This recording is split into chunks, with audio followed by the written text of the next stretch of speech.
calidad.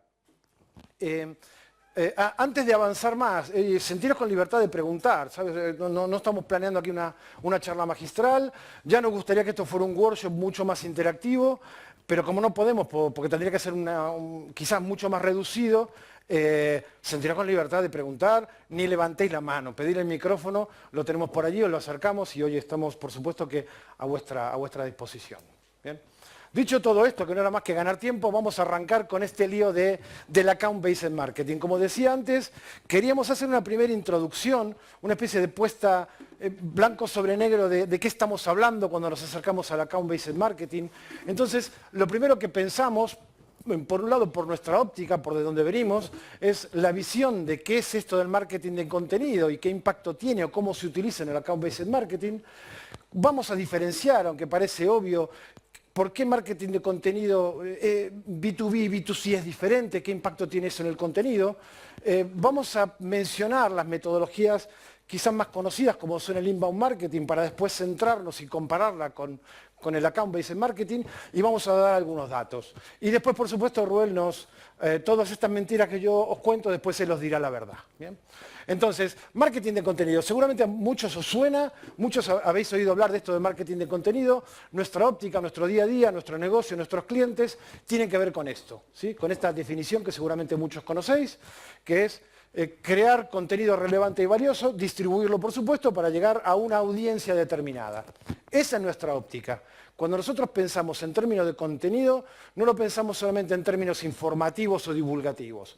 Pensamos que tiene que tener un propósito, que tiene que tener una audiencia definida, claramente definida, para que después eso sí sea relevante. Si no, hablar de relevancia de contenido sin tener una audiencia definida, puede ser un poco complicado meterse en ese lío. Tener una audiencia definida y ahí estaremos hablando de marketing de contenido. Una vez que nos partimos de este sitio, nuestro día a día del marketing de contenido con nuestros clientes es esto. 7 elementos que si viéramos esto del marketing de contenido en el ecosistema digital serían las fichas con las que jugamos en este tablero. ¿Cuáles son esas fichas con las que sí o sí deberíamos jugar en este tablero y que después nos van a servir para diferenciar B2B de B2C? Aquí están más bonitas porque tienen iconos. Identidad, audiencia, canales, temas, procesos, objetivos y métricas. Para hacer marketing de contenido, en primer lugar, una marca, una compañía, una organización, como actor principal de la conversación, debería tener claramente definida su identidad verbal. Yo no sé si aquí hay gente que viene de grandes compañías, pero suele ser el caso más típico, donde los manuales corporativos, de identidad corporativa, tienen entre 200 y 700 páginas, y el 99% de todas esas páginas hablan del logo. Cómo ponemos el logo, si es más grande, más pequeño, blanco y negro, arriba, a la derecha, en los documentos, en las tiendas, en los eventos. Suele haber entre 0 y menos una página que hable de esto. ¿Cómo se habla en esta compañía? ¿Cuál es el tono con el que nos debemos dirigir a nuestra audiencia? ¿Qué palabras utilizo? ¿Cuáles son las bienvenidas? ¿Cuáles no son las bienvenidas? ¿Cómo me dirijo en Twitter a mi audiencia? ¿Cómo me dirijo en LinkedIn a mi audiencia? Por eso, en este tablero, en esta ficha de este tablero, esa es una de las importantes y no es la única, y esto ya nos empieza a servir para después entender por qué hay diferencias entre B2B y B2C. El segundo, por supuesto, que es la audiencia. La audiencia B2B ya nos imaginamos que es diferente, pero antes de llegar a eso, para hacer marketing de contenido es indispensable la definición de la audiencia.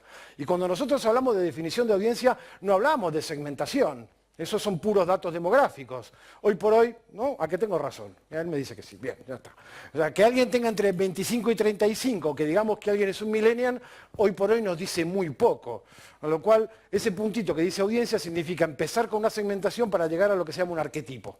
¿Sí? A entender los intereses de esa audiencia, no solamente en qué localidad viven o no. ¿Bien? Otra de las piezas clave de esto. Por supuesto que los canales que voy a utilizar para distribuir el contenido son otra de las claves. Tengo que hacer un mix. Como vosotros sabréis, el mapa de canales que tenemos hoy por hoy, sobre todo el mapa de canales digitales, no tiene nada que ver con el que teníamos hace 10 años, ¿no?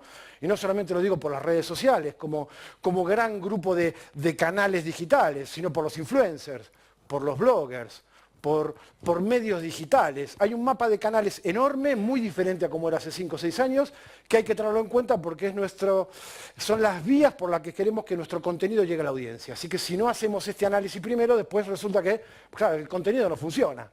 Claro, ¿cómo va a funcionar si ni siquiera sabes dónde distribuirlo, ¿no? Fijaros que recién nosotros aquí, en este punto, ahí nos ponemos a hablar de contenido. Aunque nosotros vivimos del contenido, sabemos que el contenido tiene que ser consecuencia de saber quién soy yo y cómo me quiero dirigir a mi audiencia, quién es mi audiencia y en qué canal voy a hablar con ellos. Sin eso el contenido pierde valor, podríamos decir que casi no lo tiene, ¿no? Bueno, quizás por no extenderme más, ya después comentaré algo de procesos, que para nosotros uno de los procesos fundamentales en esto es el concepto de Customer Journey, y después los objetivos y las métricas. Pero digamos que este marco de trabajo que utilizamos con cualquier cliente, sea del mundo B2B como sea del mundo B2C, es el que ahora vamos a usar para entender por qué es muy diferente hacerlo para marcas que se dirigen a consumo como para empresas que se dirigen a otras empresas.